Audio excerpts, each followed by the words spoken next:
नमस्कार, आप देख रहे हैं बिस्तक। मैं हूं आपके साथ अर्निमा द्विवेदी। देखिए, चीन की इकोनॉमी अब और भी ज्यादा धीमी पड़ गई है। नेशनल ब्यूरो ऑफ स्टैटिस्टिक्स यानी एनबीएस के ताजा आंकड़े आए हैं, जिनसे ये पता चल रहा है कि अगस्त में फैक्ट्री प्रोडक्शन सिर्फ 4.5% बढ़ा है, जो जुलाई के 5.1% से कम है और उम्मीद थी 4.7% की, तो यहाँ भी कमी। ये पिछले एक साल का सबसे स्लो रेट है। रिटेल सेल्स में भी सिर्फ 2.1% की तेजी आई। एस्टिमेट 2.5% का था और जुलाई में ये था 2.7%। अब कोविड के बाद बीजिंग दुनिया की दूसरी सबसे बड़ी इकोनॉमी को रिवाइव करने में जूझ रहा है।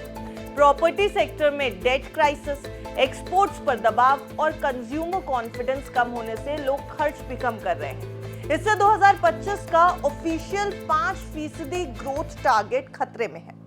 रॉयटर्स की अगर माने तो इकोनॉमिस्ट अब 4.5 से 4.8% का अनुमान लगा रहे हैं, जो 2024 के 5% से भी कम होगा।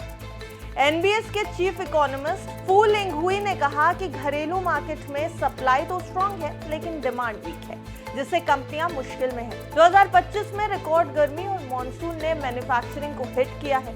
कैपिटल इकोनॉमिस्ट की जिचुन हुआंग ने नोट किया कि ये डेटा मोमेंटम लॉस दिखा रहा है।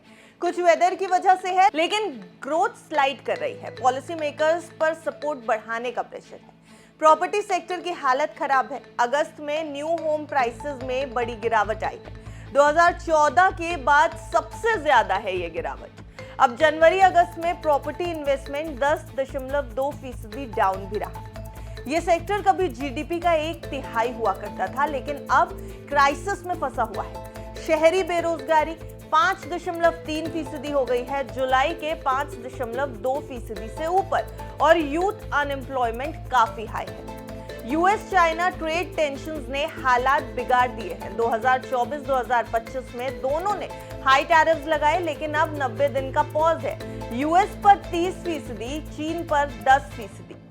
मैड्रिड में नई टॉक्स शुरू हो चुकी हैं, जहां टैरिफ्स और टेक डिस्प्यूट सुलझाए जा रहे हैं। गवर्नमेंट ने रिस्क की वार्निंग भी दे दी है। एनबीएस ने कहा कि इकोनॉमी स्टेबल है, लेकिन इनस्टेबिलिटी बाकी है। अब फू लिंगहुई ने प्रेस कॉन्फ्रेंस की और उन्होंने ये भी कह दिया कि एक्सटर्नल एनवायरनमेंट अनस्टेबल है और रिस्क काफी ज्यादा है, जिसका असर अब चीन पर पड़ रहा है। ऐसे में इकोनॉमिस्ट ये कह रहे हैं कि अगर एक्स्ट्रा सपोर्ट नहीं मिला तो 2026 में ग्रोथ 4 से 4.3% तक गिर सकती है। ये सब कुछ हमने आपको चीन की इकोनॉमी में बताया, लेकिन भारत के लिए अब इस पूरे डेटा के क्या मायने हैं, ये भी समझिए। चीन की मंदी भारत को बड़े मौके दे रही है। यूएस चाइना टेंशन से ग्लोबल सप्लाई चेन्स डाइवर्सिफाई हो रही हैं।